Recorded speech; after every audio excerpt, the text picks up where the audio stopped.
I tell you the photographs I've got. They're mostly of the hunt and things in the olden days, but it's whether you're interested. Yeah, anything local.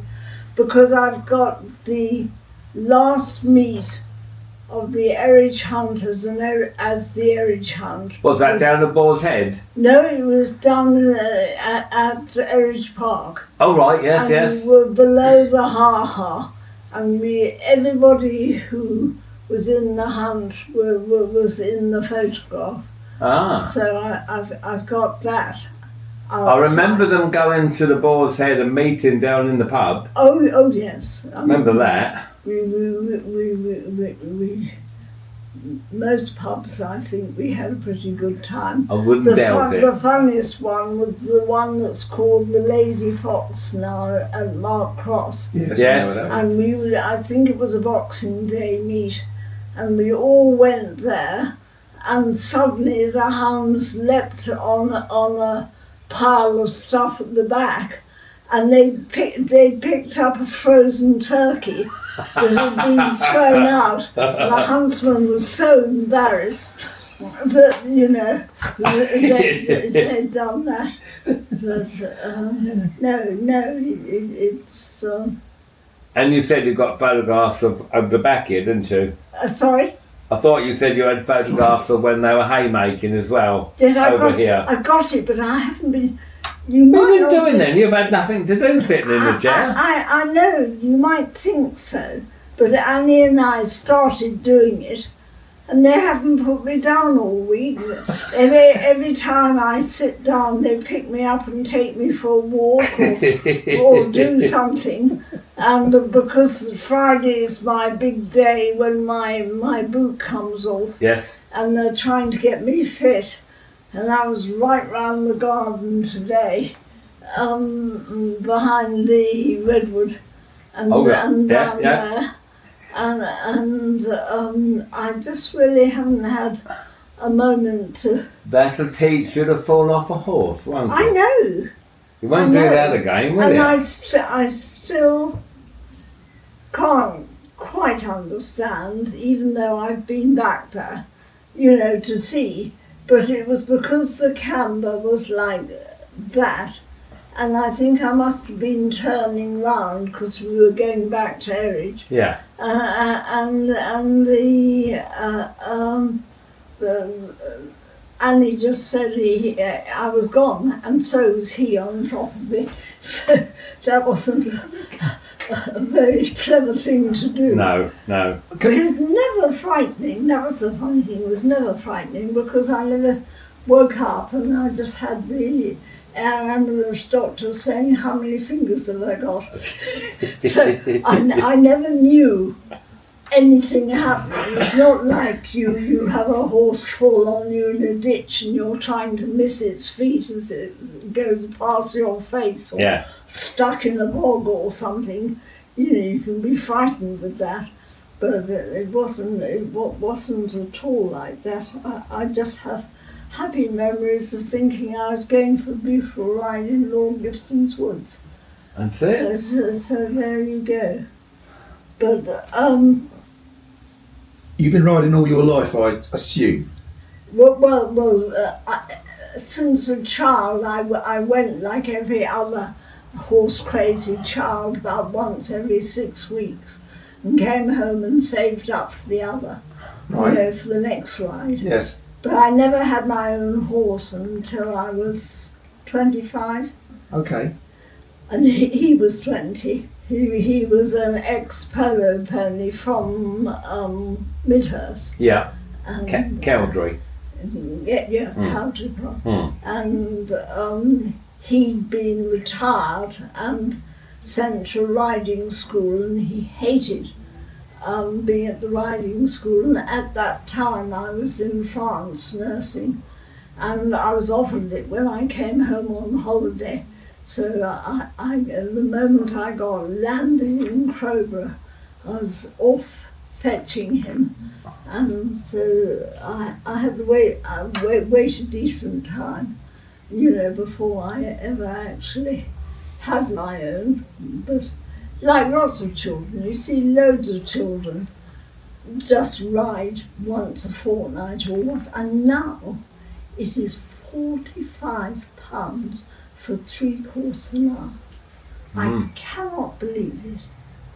I mean, none of the children, I had somebody see me today, and her daughter had a little Shetland. We did the Shetland Grand National on it, and a sweet little Shetland. We hunted it.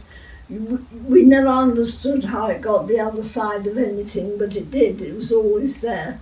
And she would never have afforded one now. I feel my heart bleeds for children, because it was, even if you waited every 6 weeks, it was affordable. Well, what mother with 2 or 3 children can afford £45? Right. It's absolutely out. I used to go and muck out stables, do anything just to get near or be near. You know about the Conan Doyle statue, I expect you've... I know about the Conan Doyle statue. I know of it. Yes, but You might know more than I know. I was going to say, they wanted to put a statue up, and they asked everybody if they would put some money in. So Alan knocked off £100, which was a lot of money in those days, to sort of get the ball rolling. And we were all very excited about it, and it didn't happen. And we discovered that they hadn't got quite enough money to finish it. So they had to knock off his height. So that is why he's on a plinth, because it was cheaper to do concrete so that he was looking down on you. And they didn't have to pay for the bronze. That was rather sad, I felt, when you have such an important person in your place. Where were you born in Crowborough then, or were you born? No, I was born in St Margaret's, which is near Richmond. Okay. Kidland. And my reason for being in Crowborough was that my aunt bought the old schoolhouse, which is now called the Bell House at Poundgate, by the Crone Gate. And she was a very important person in my life, and she had horses and I rode with her.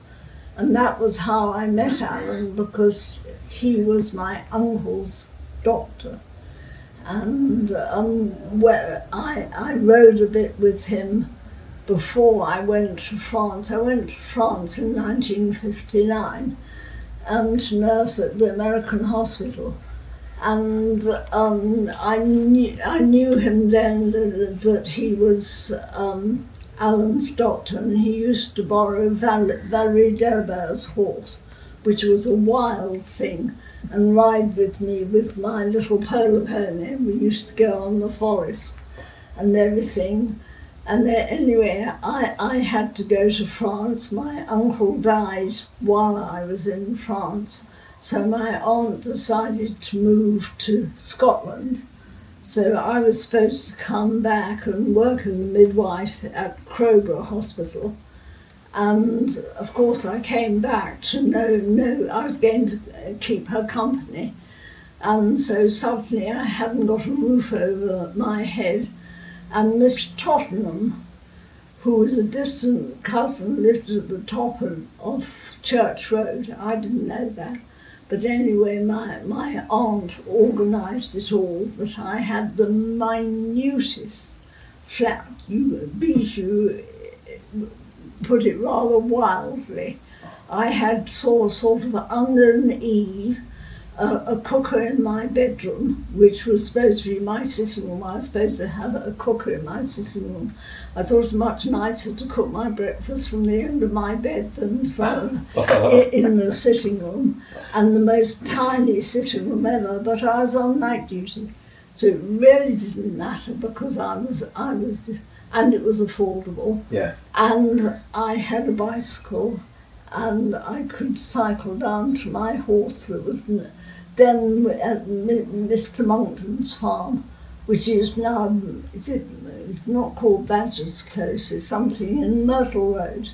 Yeah. And I kept my pony there, so I'd zip down Church Road to my pony to look after it, and then I walked to Crowborough Hospital because I was on night duty, and I could look after the horse in the day. You know, the birthing thing didn't happen in my day. We had the maternity bed that we delivered on, and then we had a wooden board called the bath board, which got slammed on the bath with wedges in it.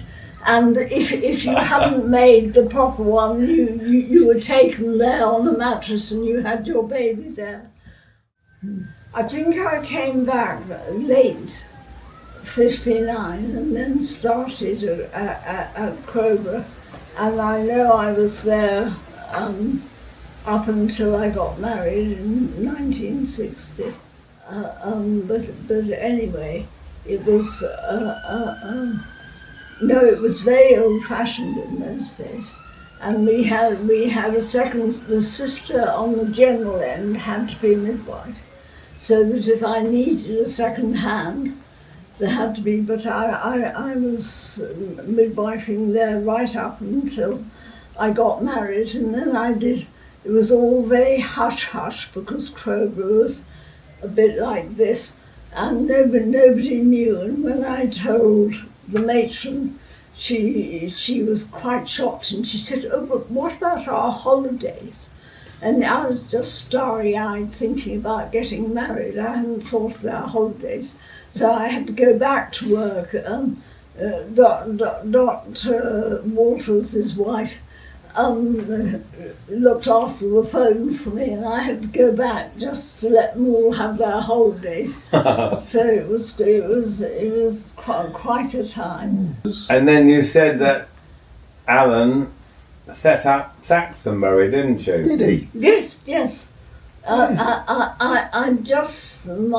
mother had died nearing the time, and for the first time in my whole life, I had a little bit of money, and she was in a little house down Crowborough Hill, and I can't remember the name of it at the minute. But anyway, by the time we sliced it in three, we hadn't got an awful lot each, and Alan's eyes glistened when I was left, whatever it was. So I just kissed it, and it went past my face, and it went straight into Saxonbury. Oh, well done. On a long time loan that was whatever it is, free, you know. Interest free. Interest free. A loan of love. A loan of love. Yes. Exactly that. But that was good, because that was Dr. Ruck's house, his family home. So you know, that was good that it came up, because we were finding that we couldn't have enough people in the actual waiting room. You know, they were waiting out in the corridor, or sometimes all of a sudden Crowborough was beginning to grow. So we knew that something had to happen, and when Dr. Ruck's house came up. But the other thing, which was quite amusing, there was a little old lady who had a bit of a crush on Alan, and she was about this high, and see, when you get old, you forget names. But anyway, whatever her name was, it doesn't really matter. But Alan used to go out to his people in the waiting room and say, "Next one, please." And her name came up, and out she came, and she looked him in the face and said, "Go on, doctor, give us a kiss." And he looked absolutely horrified, thinking what he would do. And he just stood there and he said, whatever her name was, the National Health Service is a very comprehensive service, but it doesn't include kissing your patients.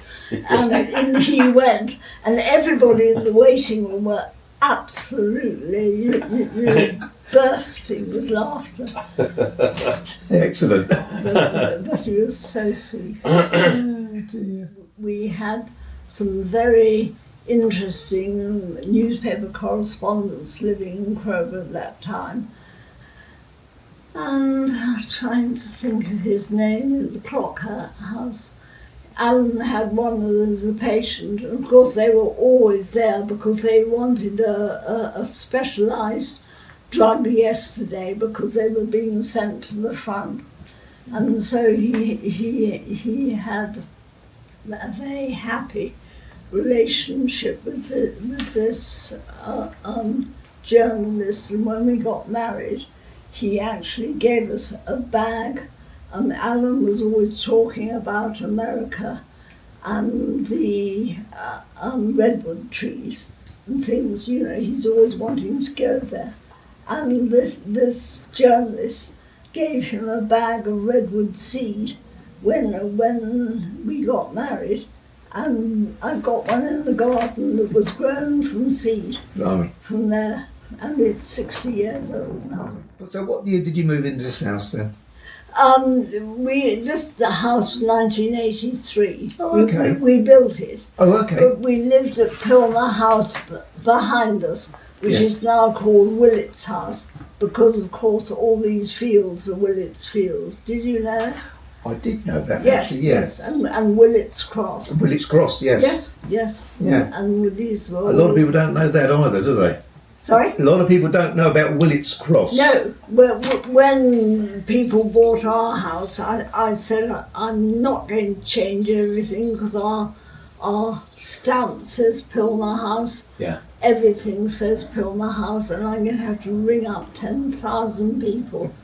And so I told George Watts that he could rename the other house, and I suggested he called it Willett's House, because I said you want to give it a bit of history. Correct, yeah. Because I can't remember who originally built it. He was a solicitor, and he called it Magavelde, which is the whatever Roman name for Mayfield is it? I didn't know that. I think you'll find this. He called it Magavelde, and he had a view right across. We used to be able to see Burwash, but all the trees had grown up, so you couldn't, from upstairs.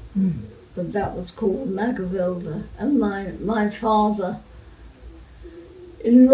originally lived up the Beacon Road when he first came on his bicycle. 1919 after the war, and was joined with Michael and the other people who had also come out of the war, and to sort of make up the practice, and then sort of big excitement. He had his bike stolen in the Warren. When he was going visiting one day, Pop had his bike stolen, and the chap cycled to East Grinstead, and then Pop had to get somebody to take him to East Grinstead in their car, and there were only 2 or 3 in Crowborough, so that he could get back, so he could get practicing. He was lucky to get it back. He was. Very lucky to get it back. Obviously a local policeman out there sort of knew about it somehow, didn't he? Through the grapevine. Yeah, whoever borrowed it needed to get to East Grinstead, so he nicked it while Pop was visiting a patient and trundled away, so that was quite amusing. We got married within 6 weeks, so everybody decided I was at least pregnant, and it was just, you know what Croborough's like, and it was just so funny because we couldn't bear it, because immediately all the people from Goldsmith Avenue wanted us to come. They were having a sherry party for me. Luckily I was on night duty, so I could never go, so that was a good thing, and I'd only got 6 weeks to sort of play with, but no, it was very clicky.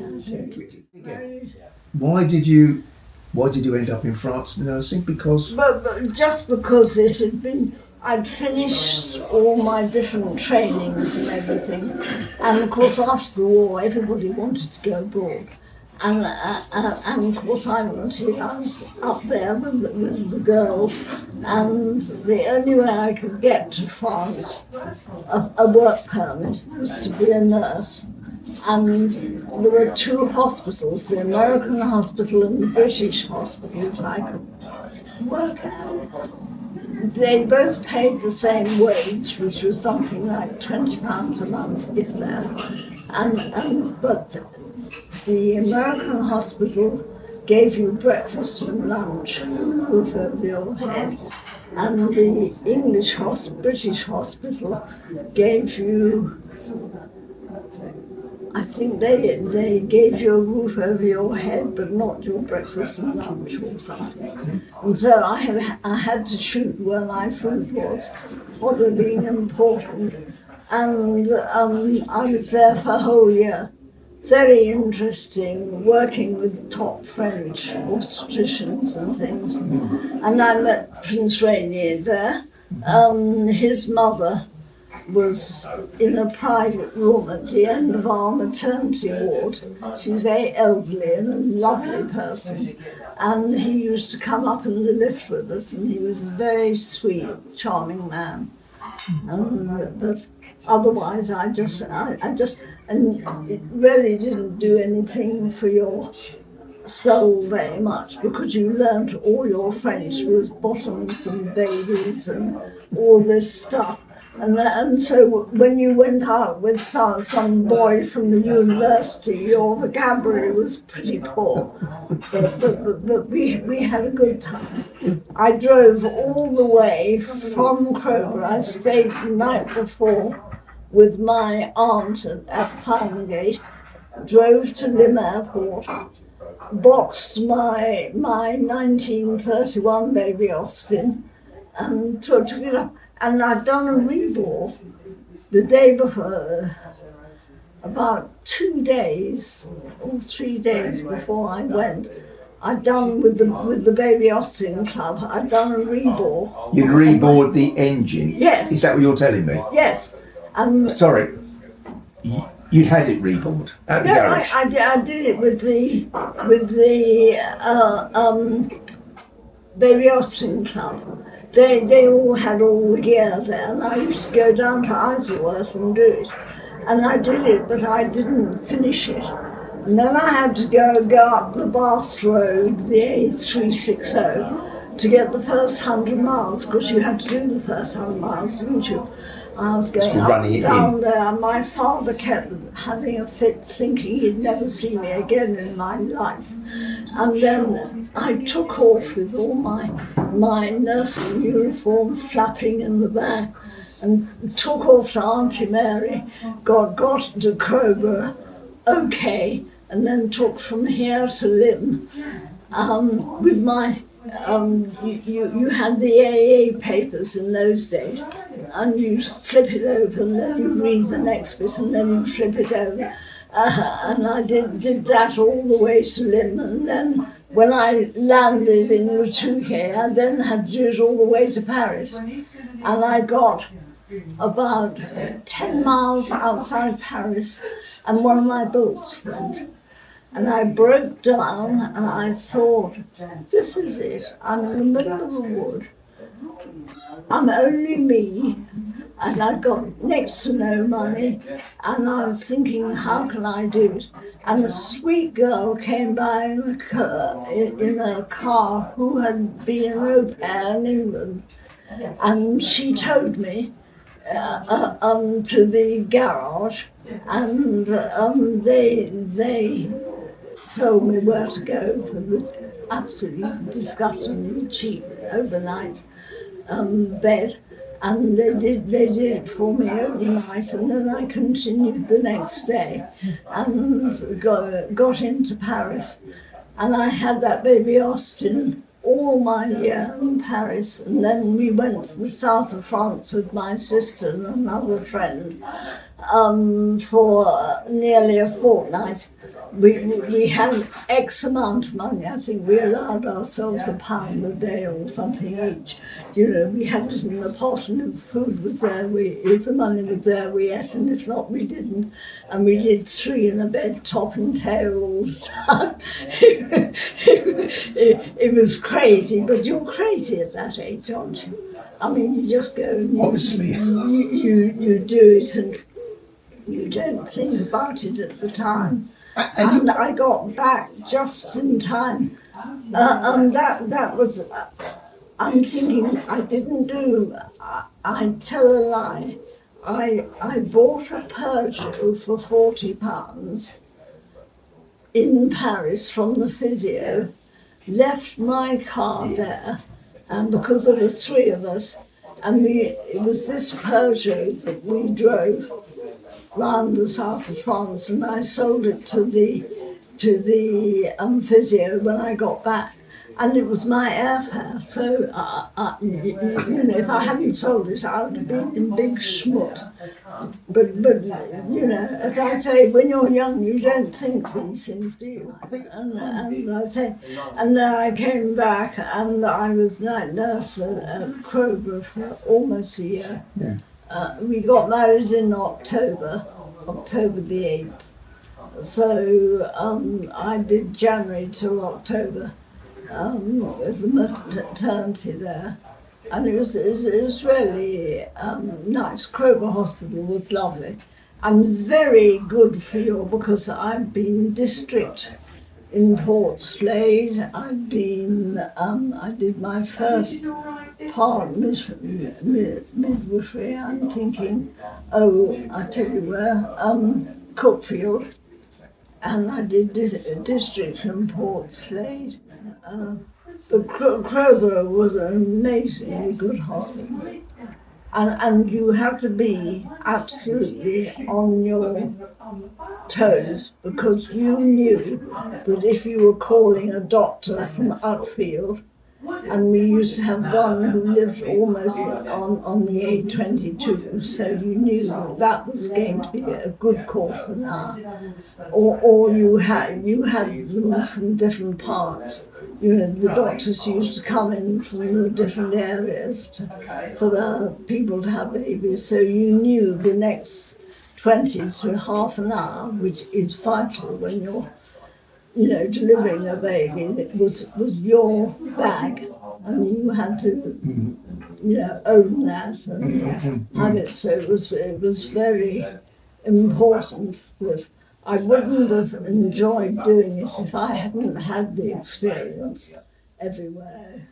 I in between having qualified all my midwifery things, I did about 6 months at a hospital joined with the West Mid, which was called Chiswick Maternity, and I was night nurse there. And that was quite amusing, because you just looked on the faces of the ambulance men, and one face told you right quick in the left-hand delivery room, and the other face told you had time to get upstairs. You could read panic on the man's face. Yes. Absolutely. But that was a very good experience too. But I was very grateful for all the experience I had at all the different hospitals before I came to Crowborough, because you were on your own. Did you ever go down there down to Alderbrook to the Travellers? Oh yes. Yeah. Oh yes. For nursing? I didn't go, No. but he went. You know, he used to go and see the children. Yes. And then you had Bernardo's, didn't you? Top of... At the top? Yeah. Yeah. I remember going there, but my grandmother she used to do the sewing, the cooking. Huge building. Where was this? Bernardo's. Bernardo's. I remember What's it called? Bernardo's. Stonecross. Yes. Yes, High Brooms. Highbrooms. Yeah, it was. High Brooms Yes. house. Yeah, the Highbroom house. Yeah, that was Remember originally it? High Broom. Yeah, it was. So you were saying about the Travellers. So Yes, no. I was just saying, you never ever charge them money. You just took something, saw them, and then they'd slap a 2-shilling piece or something if they thought you were good enough, or you got an egg or something. Yeah. And it was just unspoken, Trading. Yeah. Trading. Exactly. Yeah. Bartering in the olden days. Yes. Yeah.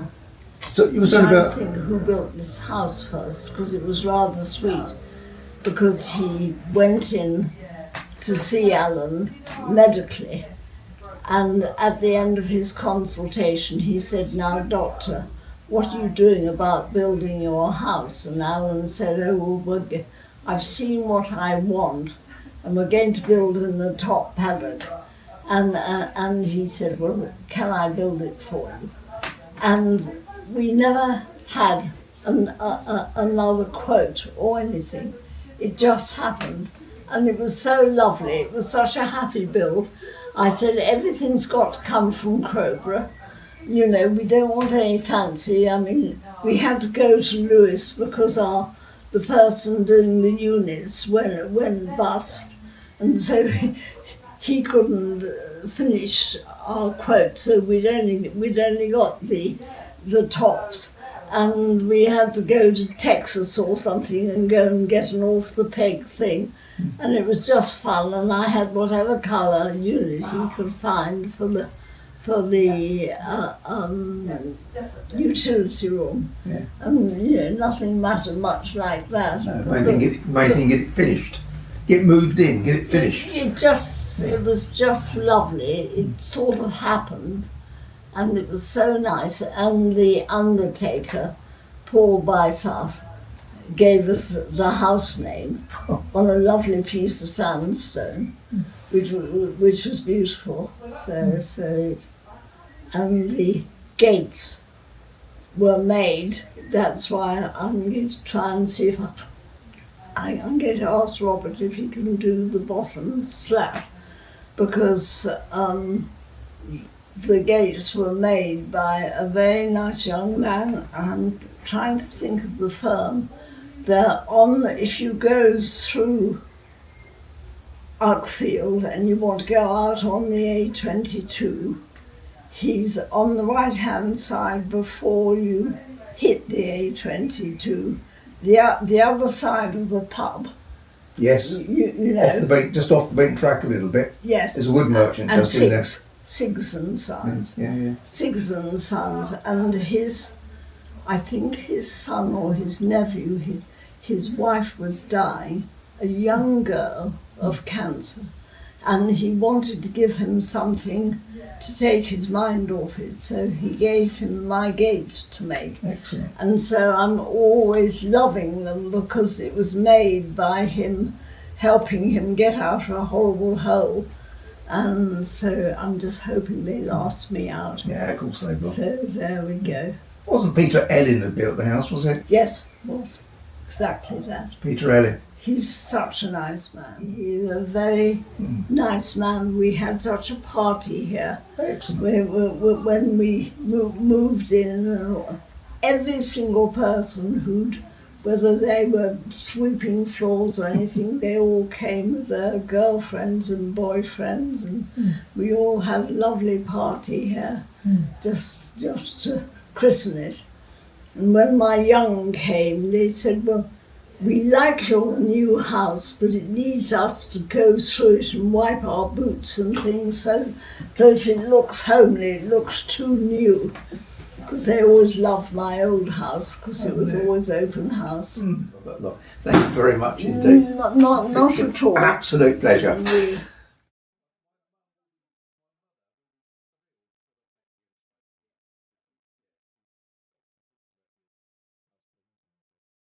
Returning some weeks later to look at some photos, I was not expecting to do any filming.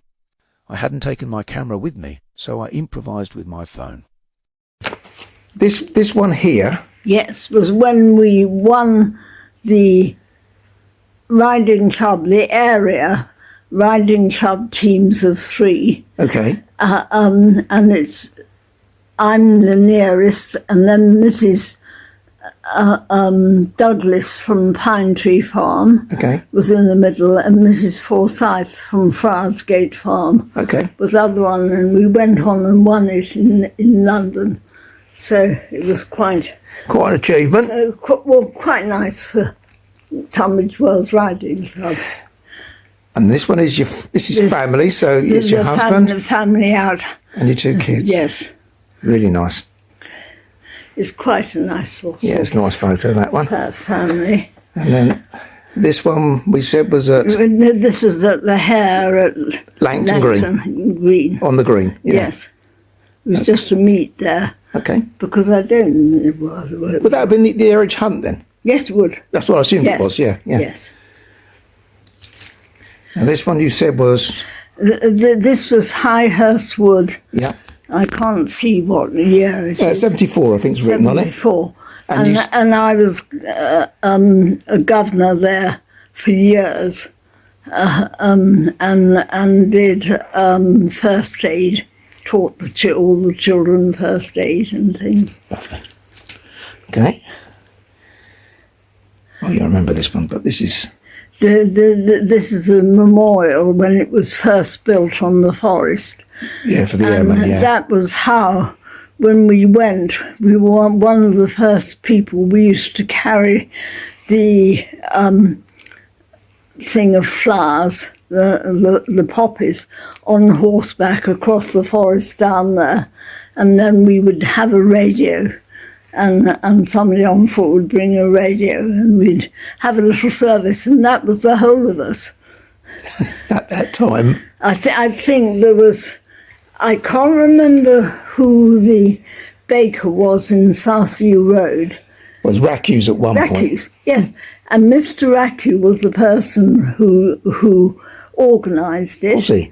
And Alan and I would hack down there and join him, and there were about 3 people you saw, just a handful, on foot, and we did it for years before people suddenly thought. Yeah, it's a big event now, isn't it? Yes, It's quite popular, isn't it? Yeah. Oh yeah. Yeah. And now this one is just, you And said... this is Highhurst Wood Fete, Village Fete, and this is the Crowborough and Rotherfield art group, which is still going. And you're still a member. I'm still a member. And you've got art. Robert's told me that you've got various bits of art that you've done. Yes. And you're very good, apparently, I've been told. Well, not. I don't think I'll go to the academy. And that was quite amusing because my horse I was breaking in fell on me, and I was actually on a stick, and I hid the stick behind me when I went up there. But that was for people who'd given over 25 years service to the Pony Club, and I examined and I organised teams and things for Eridge Pony Club. That's right. And that's obviously, then that one goes with that, because that's the award. And then we got... that's nothing particular. That's just, that was a single one of me, not with the team. No. That was a nice photo. Very nice photo. But it's, you know. Yeah. What year would that have been roughly then? Do you know, I wouldn't know, because none of them are official photographs. No. It might be on the back, mightn't it? You never know, do it? I don't know which year that was. No, okay. But it was quite a thing for us to have won it, because East Grinstead was very poshy, and Sevenoaks, and it was all Kent and Sussex, so it was quite a big area that we won it. You have to do dressage and show jumping. Right. And you have to jump 3 in a row. And tell me again, exactly at the same time. And that was another thing. He was he was this man's son, jumping horse, and he decided he wasn't going to jump anymore. So I never knew whether I was going to jump or not. And when we got up to Wembley, we were just coming up to the jump, and I said to Bunty, I hate to tell you, but you know, he's lagging behind. And she was absolutely wonderful and kept right beside me. And I jolly well thumped my heels into him and he flew over. but that's why I had him so cheaply, because I always knew that he had that bit in him. Yeah. This isn't the one you paid £50 for? Yes. Oh, it is? Yes. Oh, I see. So he turned out a beautiful horse. Yeah. I never show jumped him because he hated, it wasn't his thing. No. And yet sometimes we'd be with the children and he'd have that look in his eye that he rather missed it. And I'd say, you can take him in, but don't expect anything. Yeah. And sometimes he'd go. Sometimes you don't win it. Ah.